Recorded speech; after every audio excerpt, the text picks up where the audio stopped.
Today on the Woven Energy podcast. There's a thing we call a trough. I guess it's beginners of any discipline that has a physical aspect. This is legitimate baseline activity, and we said, I have a big piece of flint in my hand and I'd like to turn that into an arrowhead. So, and I think as I said once before, don't look for that baseline understanding of shamanism. It will never come. And in some ways, the more you look for it, the further away it goes, you know? So the misfiring that we do as a civilized species, as a miasmatic species, is that we use the baseline when we should, in many cases, when we should be using the midline or the top line. I'm afraid, or I already feel anxious, you know, people start feeling anxious about being anxious, don't they? You know, he also realizes that his miasma is there. And though his body's giving him these really good feelings, his miasma is dealing with him in an atrociously bad way. And that's what the Amsgar practice enables him to spot instantly, in a blink of an eye, in a fraction of a second. He can see that happening straight away, so he can clamp down on it so the situation doesn't become too bad. That your body is part of nature, and it's not separate from nature, and it adheres to exactly the same law, L-O-R-E, and law, L-A-W, and science, and physics, and biology, and chemistry, that everything else in nature does. There is absolutely no difference, and only our culture and our religion and things brainwash us into thinking there isn't.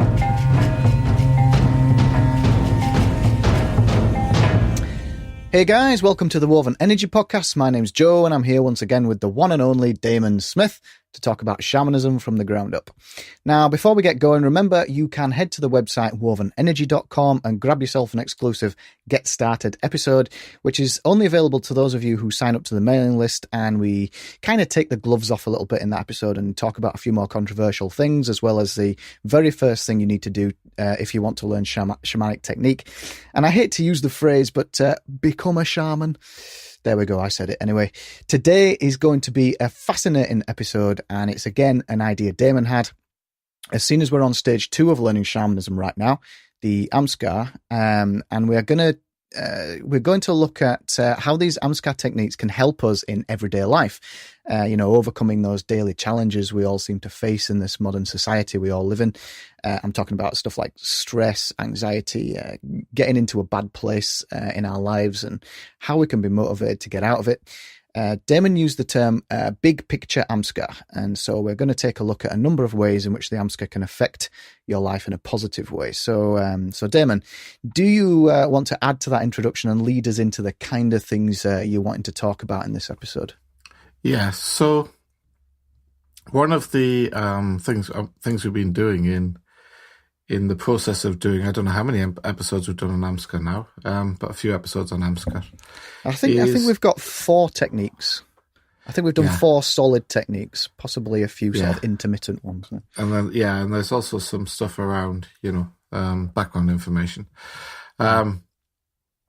So when we've been going through that process, what I hope, if you've been practicing, what I hope you've started to see is that there's a kind of commonality emerges in these things. And that commonality is important because that commonality is the thing that Chalisti merges into and unites with to form the next layer, if you like, of the next layer of shamanism.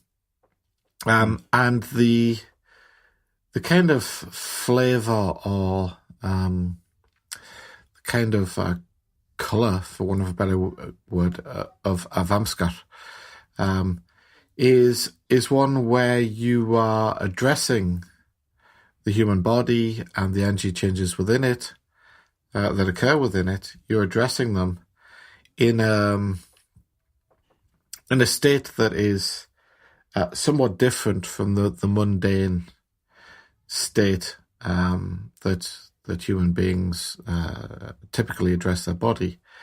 Very often we say things like, I've twisted my ankle. You know, if you twist your ankle, it kind of hurts. I've twisted my ankle. And the body gives the brain very immediate feedback. The central nervous system gives the brain very, very immediate feedback when things go, I guess you'd say, not so great for us, when there are problems. You know, we talked about, at some point in time, if you put your hand on a very hot surface, you will naturally pull your hand away very quickly. You won't have to do a lot of thinking about that. And that's the way that the body needs to give the brain pretty quick feedback for things like that. If you leave your hand there, probably going to end up with no hand at some point in time. So what we're trying to do with Amsgar is deal with an issue that we addressed in this sort of the three realms of shamanism, which is this idea of the middle realm, the physical realm, that we very often, I think it was very early on this episode, I can't remember which one it was, but we did one about the miasma and how we're obsessed with the baseline. Was that like episode 3 or something? I think it was episode 4. Yeah. How we, as human beings, we're obsessed with the baseline, and we tend to analyze stuff because of our social conditioning. We tend to analyze stuff a lot more than, say, a wild animal would. So I want to just say as well, when you say that, because back in the day when we used to talk about this, you know, in a non-shamanism context, you used to say, get off your baseline, stop being on your baseline, get onto the top line.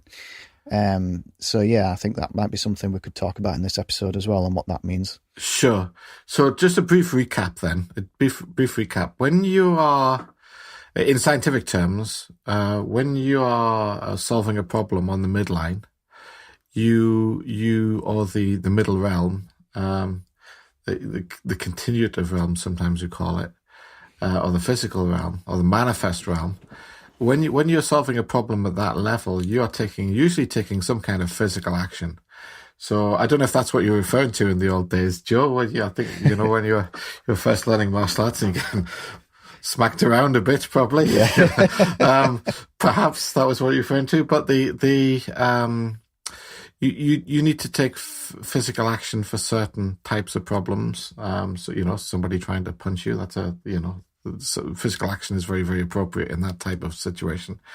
I guess a better example of what I was talking about is being on the baseline. Let's stick with the martial arts. If you're in a fight or a martial arts context, if you're thinking about it, you're going to get punched because you can't think quickly enough. It's reactions that go beyond thinking. You do see this with beginner martial artists. There's a thing we call a trough.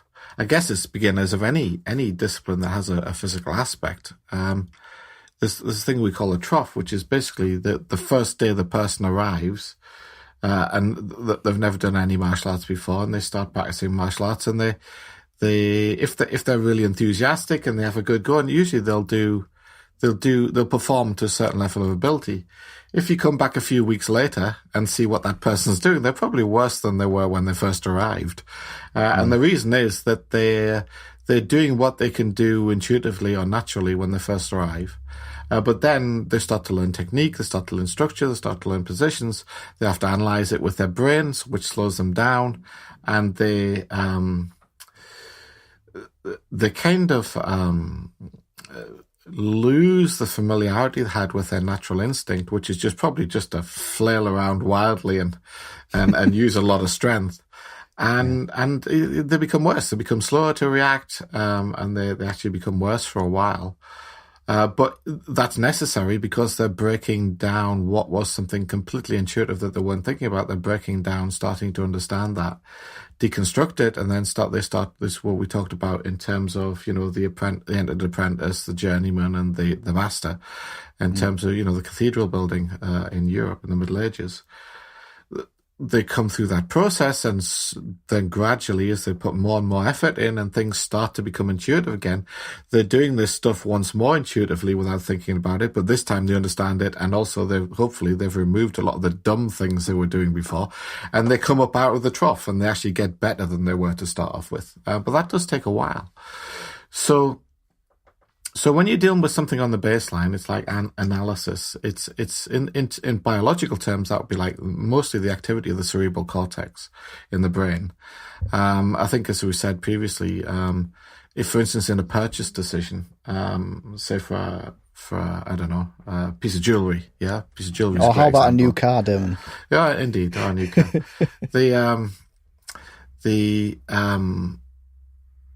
The purchase decision, I think the jewelries are better because people buy cars for all sorts of reasons. Some of us are totally reliant on them for our work, But the jewelry is another thing. Nobody ever needs, if they're buying it for themselves, then nobody ever needs jewelry, But they might want it. It makes it looks nice.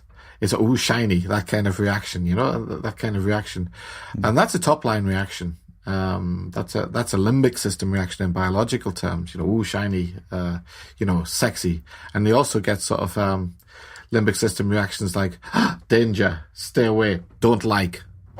Those sort of reactions, they're all limbic system reactions. So what the cerebral cortex does in those sort of luxury item purchase decisions is that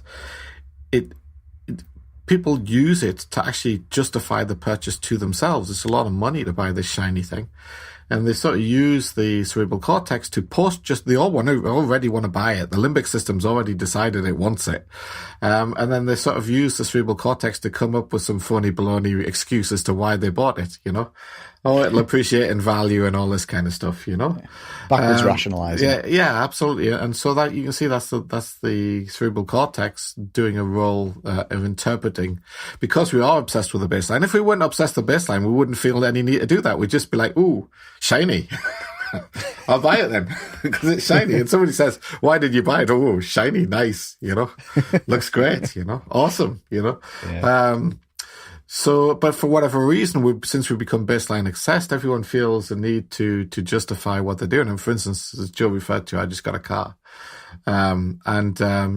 Joe asked me, why on earth did you buy a car? Are you becoming a materialist? And I feel the need to justify, justify my, and then I come up with all sorts of in a light-hearted way, Damon. Yeah. All sorts of explanations like, hey, that's what pays my bills. I spend most of my life on the road, and the other one's coming up on 200,000 miles, so but if we were all limbic system, if we were all animals that were proud of our limbic system, in some ways we're ashamed of it, and I think the religions had a lot to do with that. The miasma culture have had a lot to do with that. In some ways we're ashamed of our limbic system, So, if I was going to go out and buy a piece of jewelry, I don't wear jewelry, but if I was, and somebody asked me, why did you buy that gold chain that's hanging around your neck? I'd probably go, shiny. At least I'm being honest, Yeah.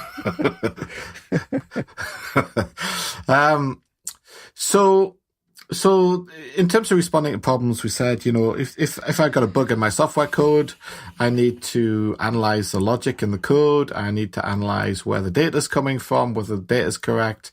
Are there any bugs in my logic? Is the computer, the operating system functioning? All that kind of analysis type of work. Or maybe a lock that I've got a key for, the lock stops working, it's the same key. So I start analyzing in my brain, why is this lock not working? Maybe I need to put some WD-40 in there, some lubricant. Or maybe if that doesn't work, maybe something's gone wrong, one of the tumblers is in the wrong place or something like that, and I start analyzing. This is legitimate baseline activity. And we said, the original legitimate baseline activity, or one of the original ones, was I have a big piece of flint in my hand and I'd like to turn that into an arrowhead. I'm not going to do that by striking that piece of flint, a shard off that piece of flint just once. I'm going to take a lot of pieces of flint off that in a very purposeful manner. I need to be able to visualize that arrowhead inside that rock. And look at what I've done as I take each shard off. I need to reanalyze what I'm doing. So that legitimate baseline activity.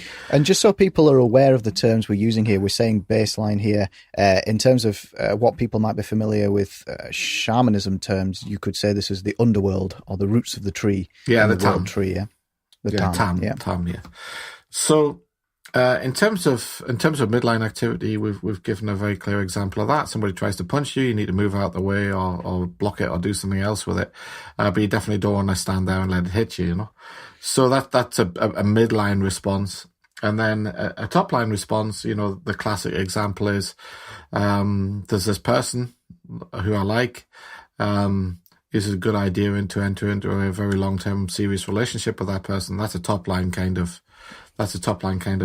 if you want to call it a problem, a top line kind of problem. Is that a good idea? That's not something you can really answer through analysis, because what is good, you can see a lot of people, who fall into And you see it both ways around. You see people who fall into a relationship with the perfect person, somebody who on paper is awesome, and then they fall out and they have a miserable time and they're never happy and they don't like each other, in the longer term. And vice versa. You can see somebody who falls in love with you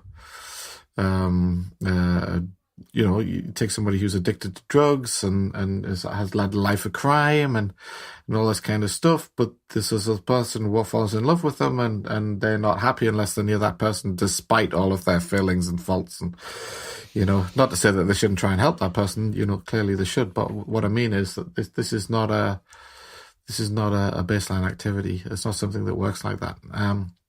So the misfiring of that stuff that we do as a civilized species, as a miasmatic species, is that we use the baseline when in many cases, when we should be using the midline or the top line.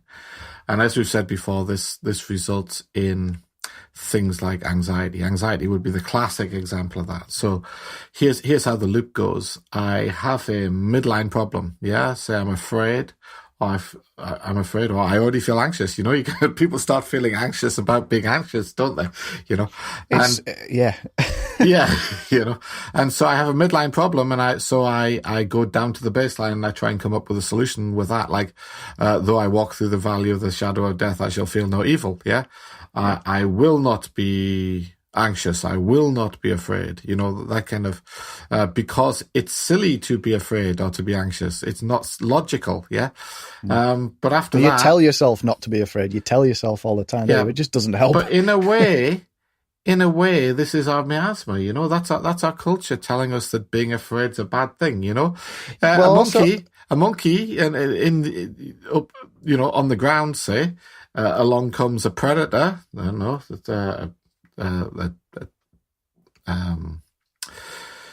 So let's go with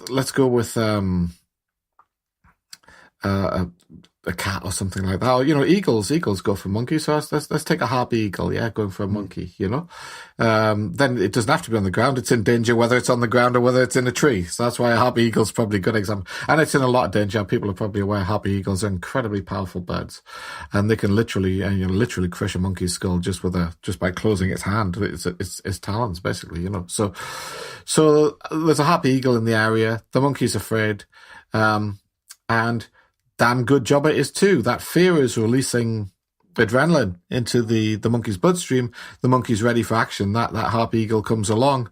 There's adrenaline in the bloodstream, and that's the butterflies in the stomach thing that we feel, is the adrenaline in the bloodstream.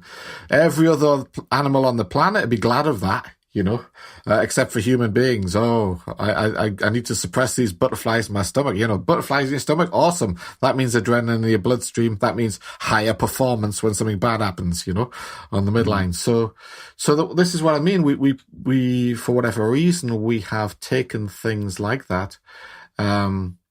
Can I just say as well, I was going to say that this is caused as well, anxiety. Do you agree with this? Anxiety is caused by our habit of wanting to plan everything out. It is, absolutely. So that's how it goes. So basically it goes, I have this fear problem or this anxiety problem, so I go down to the baseline for a solution. And the baseline, of course, doesn't give me a solution because this is not a middle realm problem. This is not a base... roots of the tree problem. This is a trunk of the tree problem. It's a physical problem. And hey presto, it can't give me a solution, so I feel even more anxious. So what do? I go down to the baseline and say, hey baseline, give me a solution to this problem. I'm even more anxious now, and this is still a midline problem, and the baseline says, I ain't got one. So I feel even more anxious, and it's like a vicious cycle. Yeah, it's a loop, isn't it? Your brain just goes, and a big loop. And wild animals do not have this problem. Their limbic system, so we use this word emotions as well. You've got to be really careful over that word emotions because there's so much cultural baggage attached to that. Just like, I mean, a good example of that is this idea of cowardice, this idea of cowardice. And, if you're in school and some bully comes along and says derogatory remarks to you, and that you have an unhealthy culture in your school, then you'll be belittled by those remarks. Other people start laughing at you, and if you don't do something about it, if you don't face up to the bully, then then you'd probably be viewed as a coward. You can contrast that with, an animal escaping from a predator, a zebra escaping from a lion. I tell you, when that zebra is legging it at high speed, it's not thinking, oh no, I'm a coward, everyone will think bad of me, It's just thinking, thank God I'm faster than him, It's, it's really not that kind of thing. I mean, in some animals, you do, usually very, very social species that are probably usually quite closely related to us, baboons spring to mind. You do get some stuff like that, but it's always interest-specific. It's always within the species, and it's in a certain context, it's a certain time of year, where the males are competing with each other or thinking about competing with the alpha male, as being an established alpha male, and other being baboons perhaps thinking, oh, he's getting a bit old now, that type of thing. But again, it's all very... It's all very physical stuff, and we interpret it as emotional and the emotional attachment of stuff. And we again, I think this is the third time we referred to it. That pictures of cute animals remind us that nature looks nice, but out there in real nature, it's a story of dog eat dog, death, disease, and distrust or something. That YouTube comic's famous now. yeah. Well, good. Because it was. It's a great example. It really wasn't a great. It was a dreadful comment on nature. What it was a great comment on was the miasma. Yeah. And how we look at these things. So we've been talking about Japanese shamanism, and this shamaness, this great shamaness that we've mentioned several times, Nakayama Miki.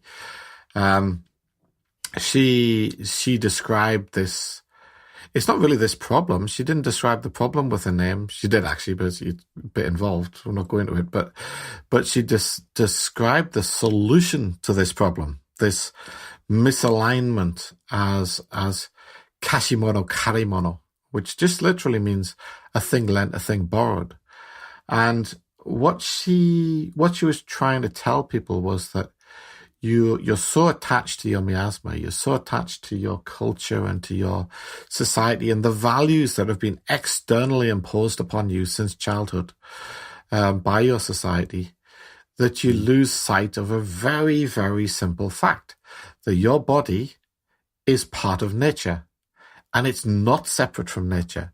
And it adheres to exactly the same law, L-O-R-E, and law, L-A-W, and science, and physics, and biology, and chemistry, that everything else in nature does. There is absolutely no difference.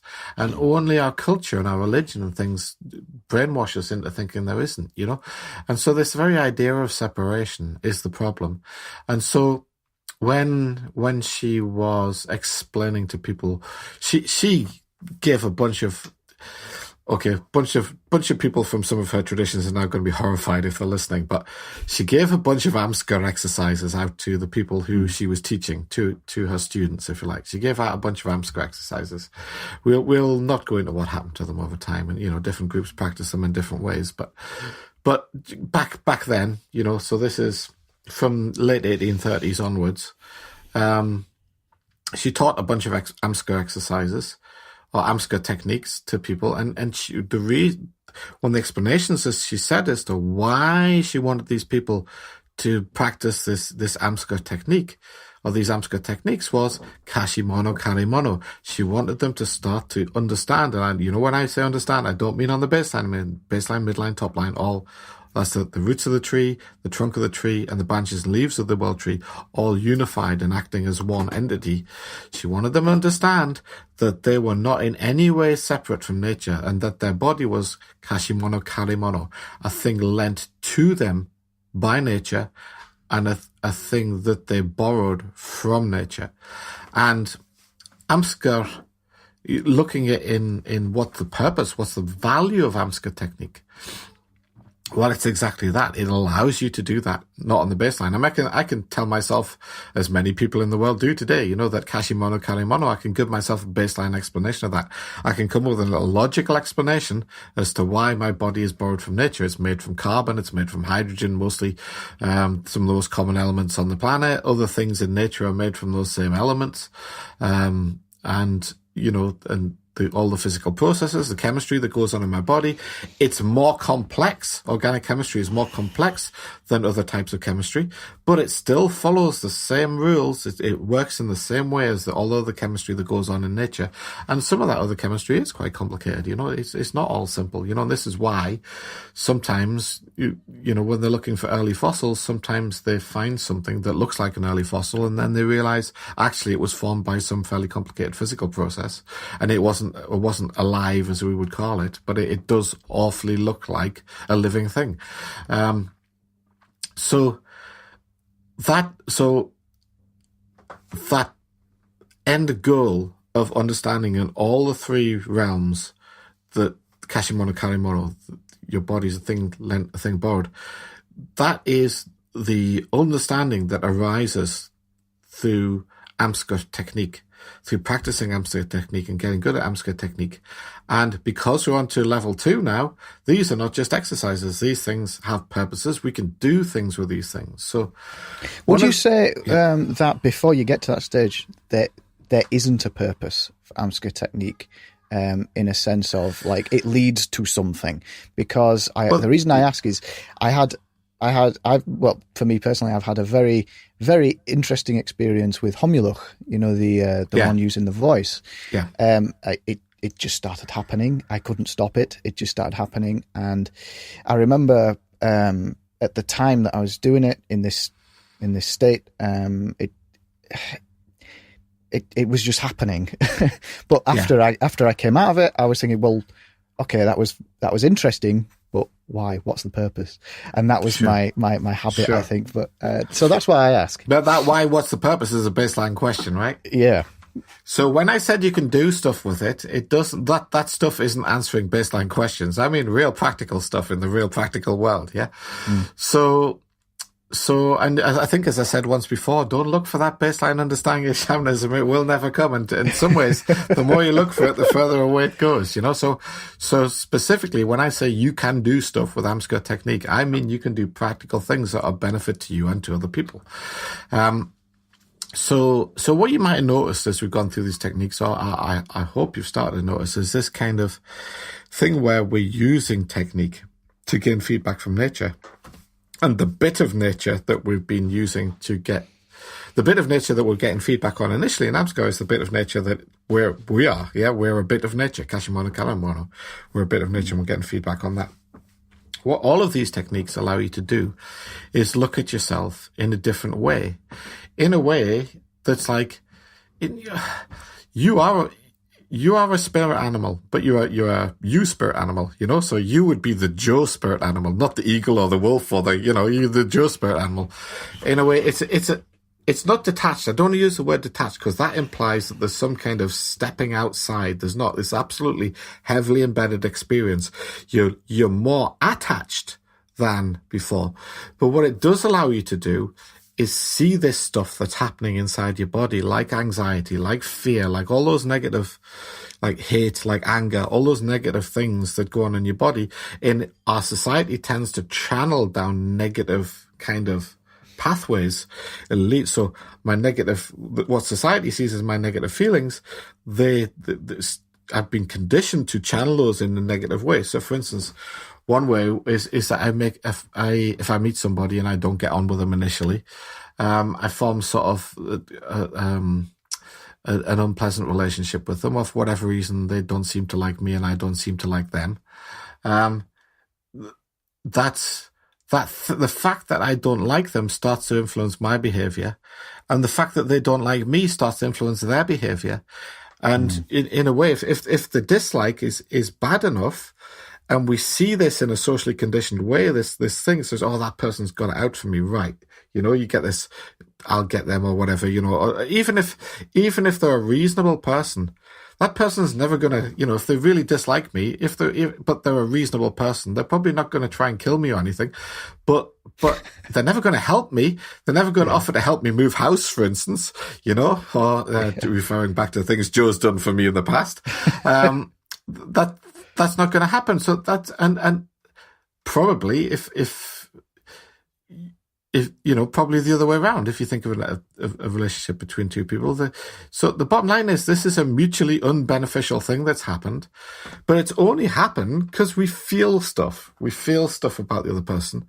That person might be all right, and I might be all right, or and just for whatever reason, something went wrong in our early relationship. They say people make judgments, and they are judgment. That's it, opinions and judgments and baseline rationality. But my point is that is never going to be good for either person. That happening. Yeah. So, but in that situation, when I'm sat there and that person starts to react badly to me, and I start to react badly to them, my Amsgar technique steps in. I see that happening. Yeah. I see myself going down that line. And because I'm in that Amsgar state, or the stuff that hangs with me from Amsgar, the stuff that hangs into me from all my Amsgar training, I spot that and I put a stop to it there and then. From my side, this technique has been really, really useful. As you know, I get on with people pretty well these days. And you also know people who knew me a long time ago, don't you? Yeah. And you've probably heard the stories. Yeah. So you can see that my Amsgar technique has moved me forwards in life considerably. And I find them hard to believe because of the way I know you now. Yeah. My relationships with people, I have, put it this way, I have really good relationships with people who I would have had really dreadful relationships with if they'd met the old me. Yeah. So that's my Amsgar technique stepping in. I spot what's happening because on the heat of the moment, this person's been giving me a bit of a hard time unnecessarily. I haven't done anything to them. And now they're giving me all this nonsense, And I think, right, I'll give us, and then an eye for an eye. Well, it doesn't have to be that bad. There's different degrees of this stuff. It can be that bad, yeah, but it doesn't, it can be very, very mild. Do you know what my perception of this is? Sometimes those animosities, they start with such a small, petty little seed. I know. And then our logic kicks in, our rational kicks in. The baseline reinforces and they start looking, or you start looking for stuff that's bad about the other person and you start heaping it up. And that's your baseline obsession, Yeah. This is not a relationship. The baseline is, I tell you now, the baseline is bad at dealing with relationships. Very, very bad. If you use your baseline to deal with relationships, you will end up with very, very few quality relationships in your life. That will happen. The only people who you'll get decent relationships with are people who have a really seriously, naturally strong inclination towards you anyway, almost a genetic inclination, because everybody else, and what I'm saying is that is never good. It doesn't help you. It doesn't help them. It helps nobody. So when you see them start doing it and you feel yourself starting to do it, that's when there's two yous, isn't it? There's the one that's being driven by that negative emotion into that bad behavior. But then there's the shaman. Yeah. There's the shaman who's practiced all this Amsgar technique that allows him to see in the broadest sense, what is going on inside his body, to see that building, those physiological changes, and to understand what they're there for. They're there in the short term, just in case that person attacks me, just in case there's that bad, they actually attack me. So I'll have some adrenaline in my blood, in case I need to deal with them in that way. But actually, because of our society, this judgmentalism that's conditioned into us, if they don't actually physically attack me there and then, or even if they do, and it gets resolved later on, having that hang with you is never good. It's never healthy. That person could have been a person you could have helped them in their life, with their life. They could have helped you with your life. And one of the reasons there's probably a misunderstanding is you have different outlooks on life. You have a different worldview. Hey, they've got a different worldview to you. This is a great person to know, right? A great person to know.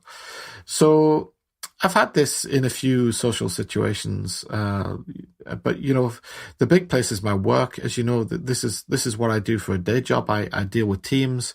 I help people work together in a conducive way. Sometimes, as you know, I work with teams who probably aren't getting on that well when I arrive, and my job is often to turn that around. It's getting them to which is something we want to explore as well in future podcast episodes. Yeah, absolutely. But getting them to look at themselves in that light. Obviously, it's really hard and somewhat controversial to start teaching shamanistic technique in the workplace, but you may get a stern talking to from the HR department, Well, it depends if you call it shamanic technique. Yeah, exactly. If you call it business consulting, but basically that is never healthy, and so many people do that. So many people get themselves, and I used to do a lot, and I'm not saying I'm perfect, and I'm not saying that doesn't happen sometimes. But the bottom line is, you're a person who has a lot of allies. Did we talk about Rosetto on this podcast? Rosetta? No, I don't think so. Rosetto, a place in Pennsylvania. I don't recall that. I'll go over it briefly. Apologies if we have talked about it, but maybe everybody's forgotten, like me, So in the 1960s, I think it was 1962, there's a guy called Dr. Stuart Wolf, who I believe was the head of medicine, professor of medicine in one of the big medical universities in the States. It may be in Oklahoma, I'm not sure. It was some really famous university for medicine. He was like a professor certainly a very respected teacher of medicine at that medical university. So medical university being a university that is attached to a hospital. Yeah. And he was on holiday in Pennsylvania. And he met a guy who, I guess in England we would call a GP. I'm not too sure what they call him. Maybe they just call him the local doctor in the USA. And he was in Pennsylvania, and he met this guy in a bar, and he was talking to him. And this local doctor was from this town called Rosetto, a relatively small town. Something over 5,000 people, but not 10,000 people. I can't remember the exact size, but it was that sort of time, small to medium-sized town. And he didn't believe what this doctor was telling him. This was in 1962, I think 1962, around that time. And this doctor was telling them that this was at a time in the States when heart disease was the main killer of people. Certainly, other than old age, it was the main killer of people. People had a very, very unhealthy diet. It was before statins and blood pressure drugs were available. And also, they all smoked. These were immigrant communities from Europe, and these particular people had come from Italy originally. And they actually called Rosetto Little Italy originally, and then got renamed to Rosetto after the place where they'd come from in Italy. Yeah. And so this doctor was telling this Stuart Wolf, I think that's his name, that nobody really died of heart disease in Rosetto during the entire decade of the 1950s. Very few people, I think nobody under 55 or something had died of it, and then very, very few people over that age. When you're talking about, this was the main killer in the States at that time. So obviously when this guy got back to his university, he sent off some of his, I guess, his research students or whoever to this town Rosetto to find out what on earth was going on. First of all, to confirm that this was indeed the case, and that these people, it turned out not just to be heart disease. These people had incredibly good health. Absolutely incredibly good health, in all aspects, but heart disease in particular. And this was actually the first, when people anyway, I'll come on to that. I'm going to give away the punchline. I had to be careful there. That was my Amsgar technique stepping in. So basically, these people from the university confirmed that it was indeed the truth, that this place, everybody had ridiculously good health for that time in the States. And they all smoked stogies. They, filterless cigarettes.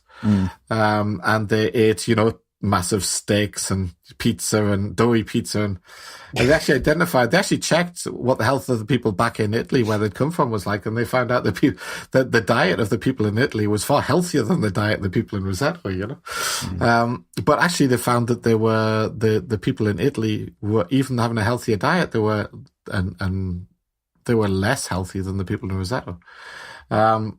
And so they tried to figure out what this was. They wondered, these were, I think, slate mining towns. There was 3 of them. Now we're going to test my memory here. There was a place called Bangor. There was a place called, then there was Rosetto. There was 3 of them in a row.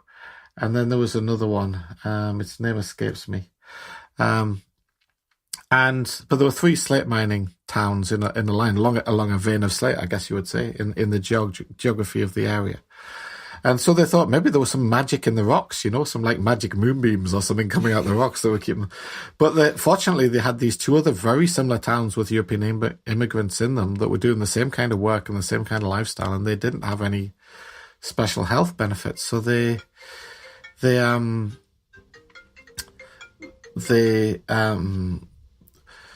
put together a whole long list of all the things that it could have been, that could have contributed to this great health of these people. And they basically wrote everything out. And then it sort of gradually dawned on them as they spent time with the people and they got used to the culture, and the culture is very important in this analysis.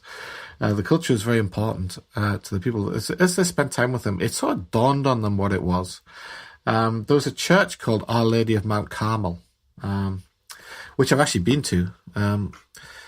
I don't know if it looks like the original or not, because I haven't seen the original. But, we're talking quite a long time ago, more than 100 years ago, when these people arrived there. Yeah. And there was a very, very strong community spirit around this church. And they found lots of things like their culture was that, for instance, the people in the town who had wealth tended to be quite modest and conservative. They would hide their wealth, and they would give lots of opportunities for people without wealth to have face in the town, and they would treat them well.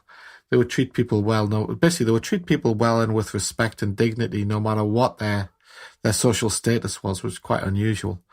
And also the big thing, of course, was, say there were 6,000 people. I don't know if it was exactly 6,000, but say there were 6,000 people in Roseto. If you had a problem as a member of the population of Roseto in those days, late 1950s, early 1960s, if you had a problem, 6,000 people shared that problem with you. Problems were shared, and there was no such thing as my problem. There was only our problem. And what they found was they had virtually no stress, these people, no stress whatsoever, no anxiety. And this was when they realized the link between stress and heart disease, was actually this incident in Roseto. But if you look at that in a shamanistic way, what was going on there is that town had a miasma, but certain aspects of the miasma were actually positive. We said sometimes the miasma can be a good thing, and one of a couple of the aspects of the miasma were positive were shared problems that reduces stress big time. And I guess you could say that the fact that the high ranking people in the town treated the low-ranking people in the town, or the low social status, with respect, and allowed them to have dignity, and and obviously they helped them out. They all helped each other out, and this is one of the things that's really, really important. We mentioned that shamanism in settled societies gave rise to esotericism, and esotericism gave rise to esotericism, people like Tai Chi Uno, who applied esotericism in esoteric ideas in business practice as an alternative to the kind of command and control type of stuff that goes on in business. And then that gave rise to this thing that we've mentioned before called Agile. But also, the Toyota system, or they call it the Toyota way. In that company, my teacher's company for many years, their number one precept in that company is respect for people.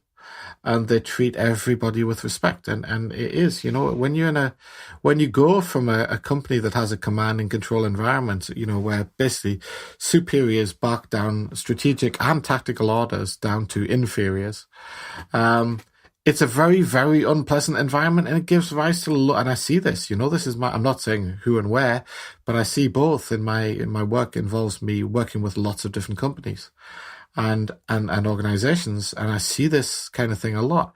I see time and time again, I see stressed out people in command and control environments.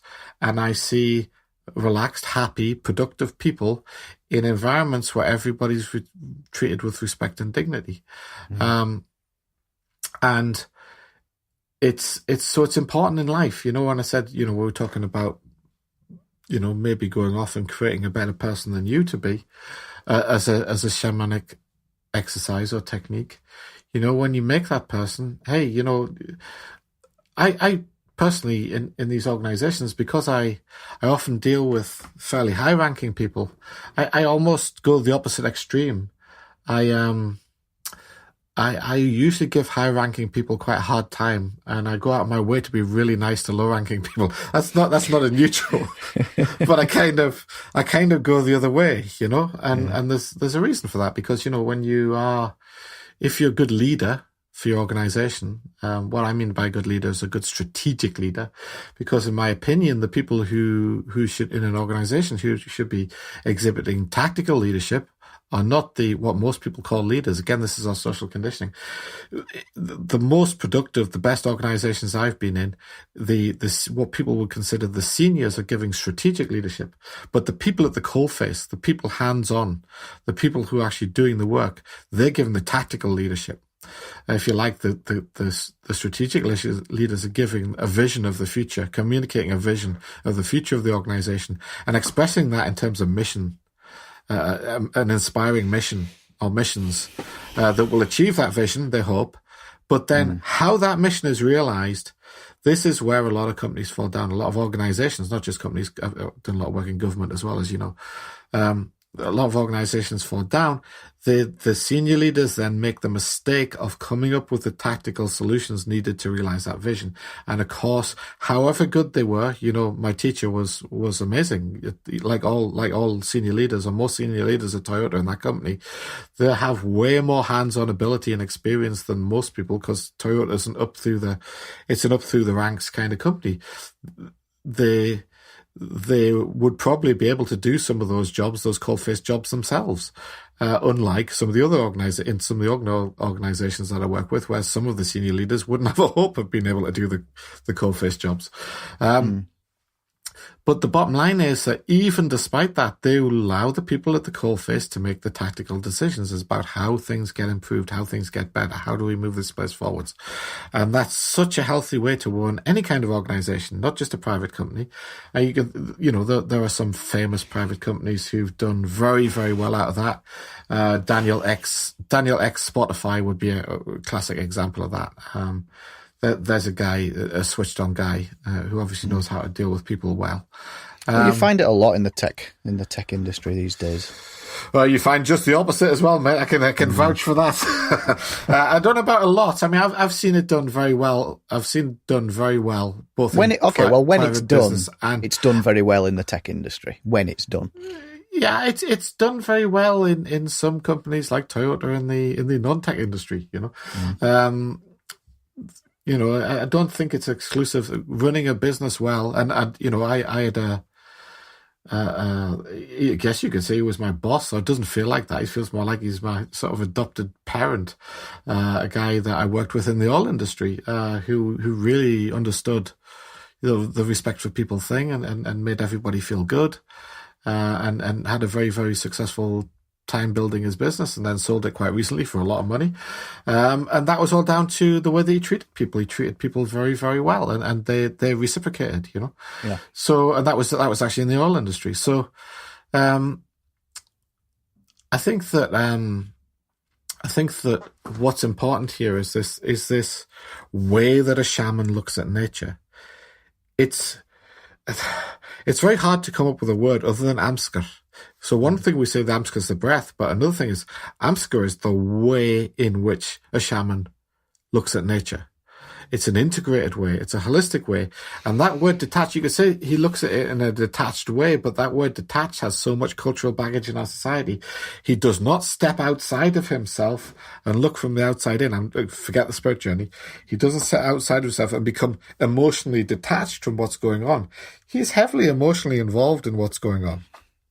The bottom line is the way that he addresses those emotions is influenced by the Amsgar technique, and it gives him opportunities to do things, we talked about this, to do things that the ordinary person can't do, like spot an adversarial or conflict relationship arising early, when those feelings very first arrive, and don't quash those feelings, because then you end up with this boring neutral thing that nothing ever gets done in and nobody has any enthusiasm.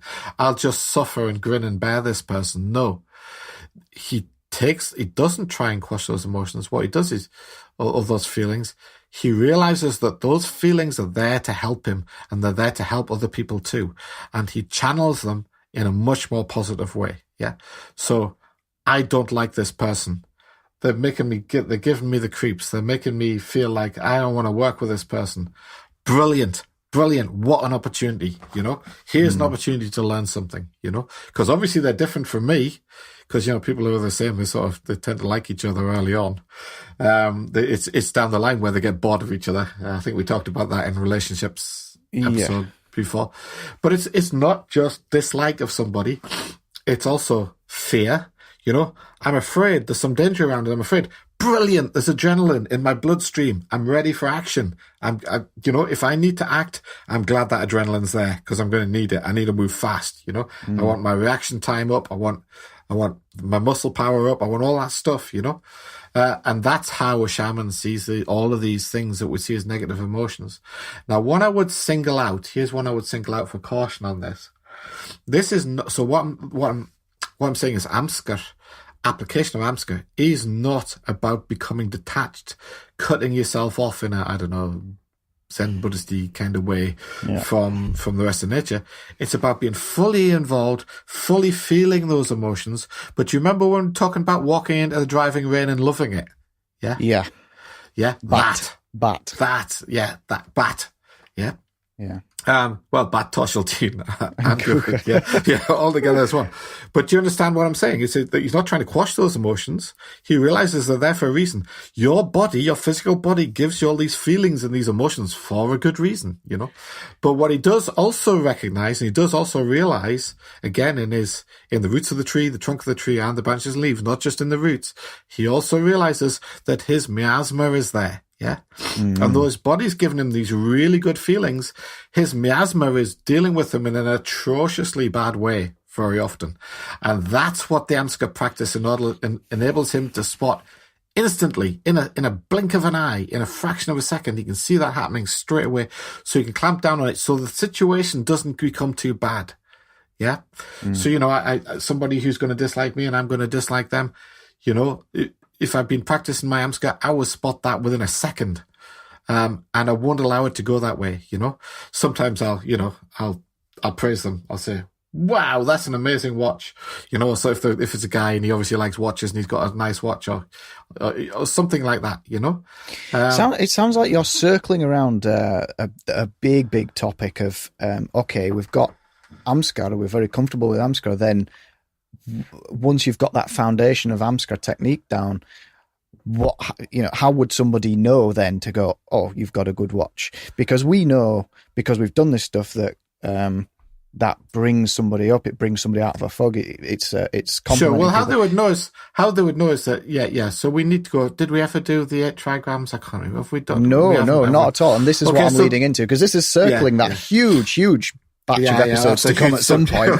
Okay, Jeff. Well, there you go. So maybe that's what we should be getting onto, because it would be a good time to get onto that.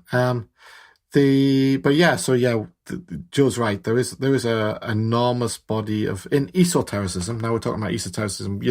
Said it a million times. The survival of shamanistic technique into a settled civilized society.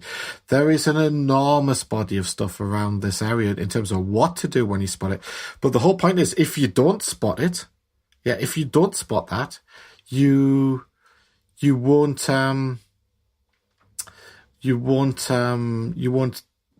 be able to bring that to apply. You won't be able to bring it to bear. I quite like the term, you probably won't, Damon, I don't know, but I quite like the term self-reflective. Well, you're right, I don't like it. You don't like it, do you? No, because it sounds baseline. Yes. It's so what reflective means to me is I'm thinking about it. These are not thinking things. Yeah. These are top line and midline things. These are not thinking things. Yeah. I don't think, ooh, this is going in the wrong direction. That's probably how I express it, but I feel it. I don't and there's no logic needed there. You know, but the whole point is, it doesn't matter whether I know what's a clever thing to do there in terms of the situation. Obviously I do, because that's my job. But if I didn't know what was a good course of action there, it doesn't matter. I've still spotted that there's a problem very early. And even if it goes a bad way, at least I'm going to be ready when the guy punches me, you know? Yeah. Yeah. Yeah. So to crystallize this then, obviously you've gone over a huge explanation of it, but let's just condense it down a bit.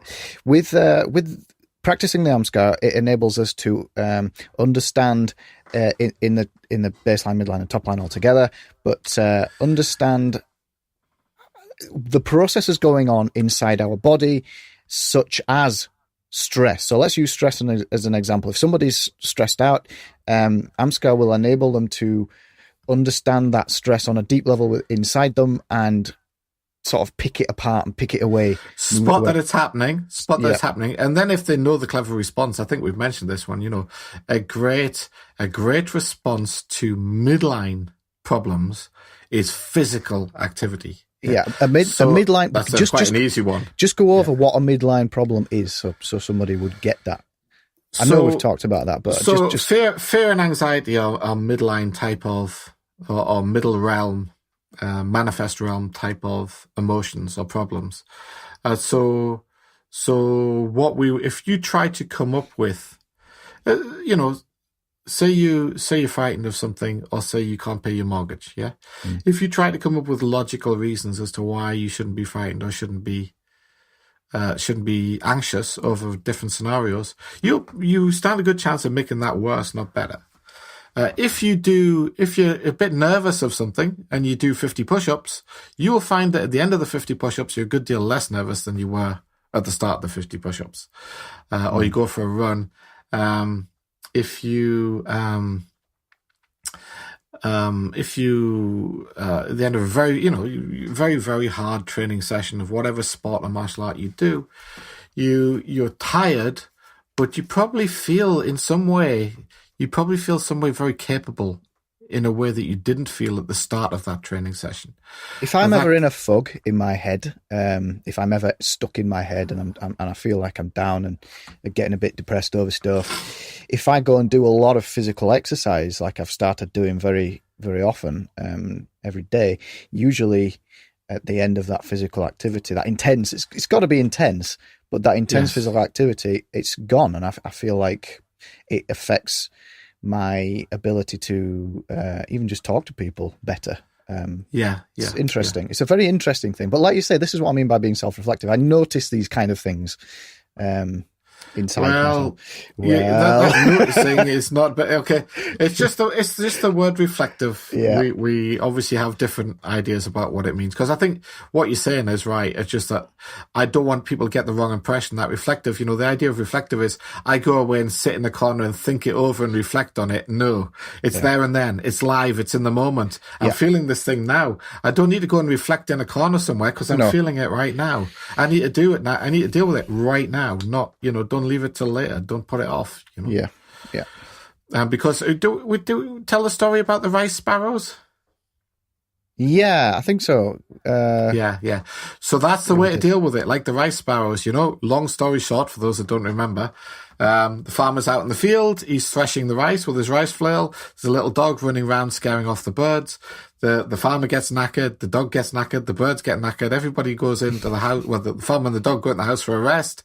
The birds all fly off and they're sitting in their trees for rest. While they've been doing all of this, the rice sparrows have been sat on a fence at a great distance, watching all these idiots running around like headless chickens. Once everybody's gone off for a rest, they fly in and the rice at their leisure. That's kind of, it's like striking, taking the opportunity at exactly the right moment, not trying to force it, and also not being too late. It's like a conveyor belt in front of you in life, a conveyor belt in front of you. And people try to make good things happen, right? They're trying to engineer good things, that's what plans are about, right? We try and engineer a good thing, and maybe that works sometimes, maybe it doesn't. But in life also, random opportunities that you never expected come along, and they come like a conveyor belt. And there's a point when it just passes the front of you, you can just snatch that opportunity out the air. And then if you don't snatch it out the air, obviously you have to spot it. That's what Amsgar's about. Amsgar enables you to spot those opportunities. It just carries on down the conveyor belt, and sooner or later, there's nothing you can do about it anymore. You know, this person really hates you now. And then further down the road, when you want to do something that involves this person, they're probably going to do everything they can to sabotage whatever it is you want to do, you know? So it's about dealing with these things at opportune moments. And a lot of times people say things like, oh, if only I'd just thought, or if only I'd said, and if only that kind of stuff. Amsgar reduces the number of times in life. Practicing Amsgar technique I wish I'd done reduces this. the number of times in life that you say, I wish I'd done this. Because probably if you got a lot of Amsgar technique, probably you did do that. Yeah. That was probably what your action was. And so Amsgar places you well to deal with things that our society perceives as negative emotions. They're not negative or positive emotions. They're just feelings that, fear, anger, rage, hate, all those kind of stuff, They're just feelings.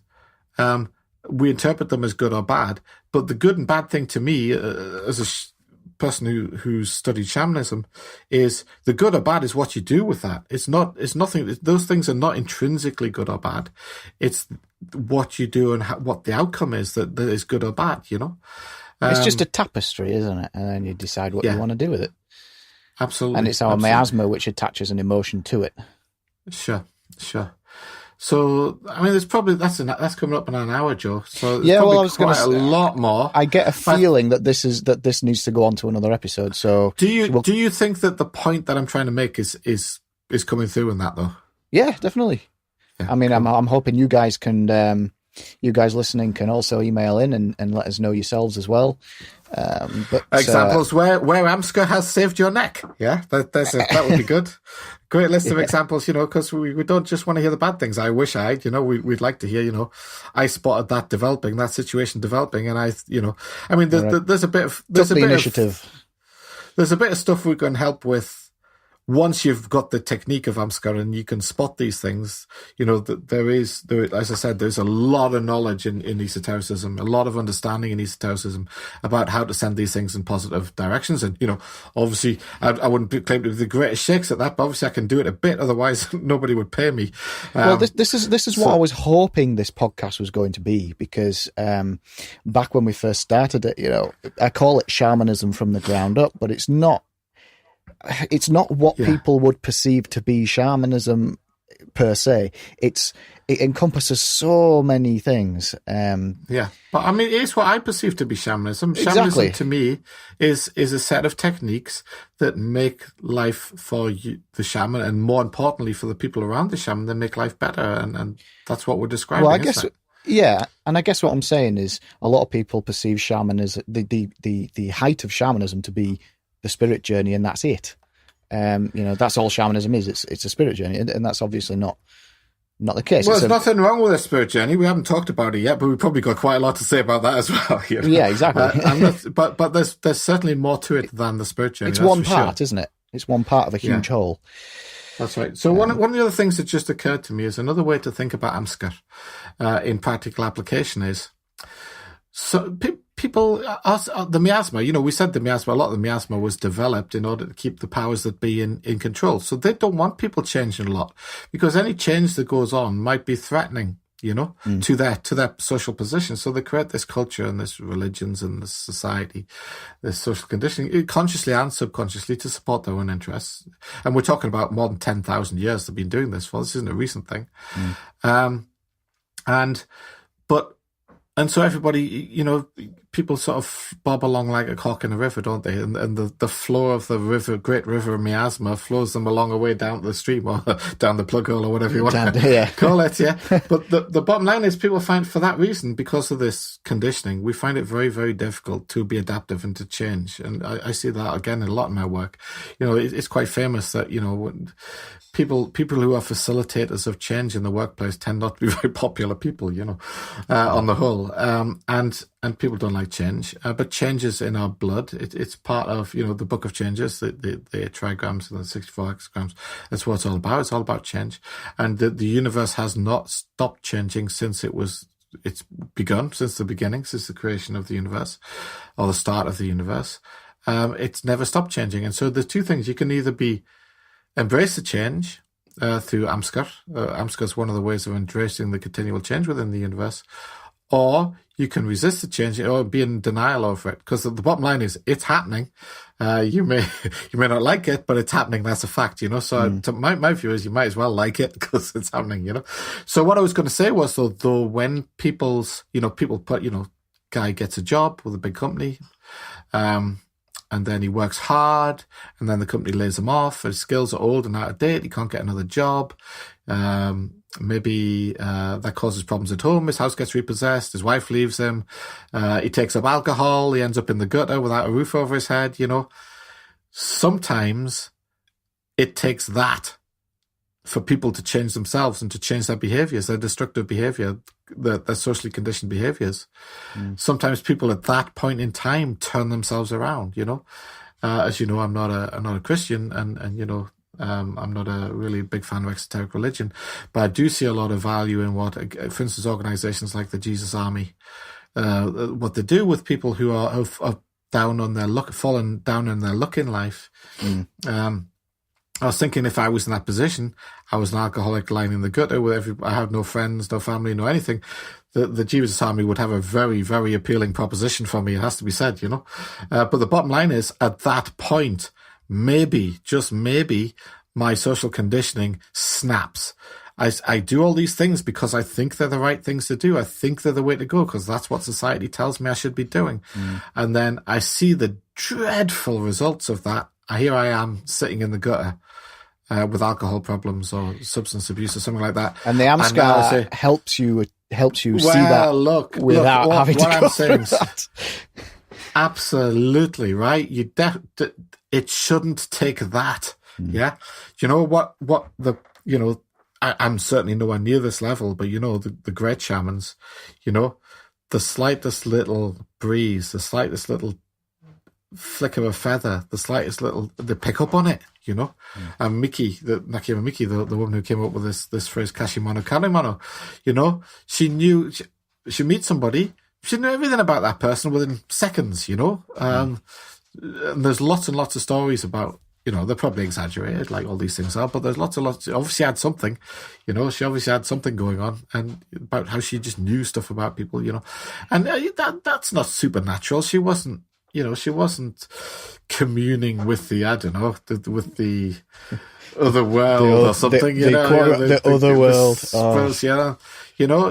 That's not what was going on. The bottom line is she was plugged into nature, she was plugged into nature, so she knew what all these things. She was plugged into the real world, into this world. And when an opportune moment comes along in terms of how she taught everybody customized to that person, to their outlook on life and all that kind of stuff, And you can see other great martial artists have taught like that. Gu Yun Chen famously, in the martial arts world, that guy, so many of his students created their own martial arts because he taught them all completely differently from each other based on that person's personality.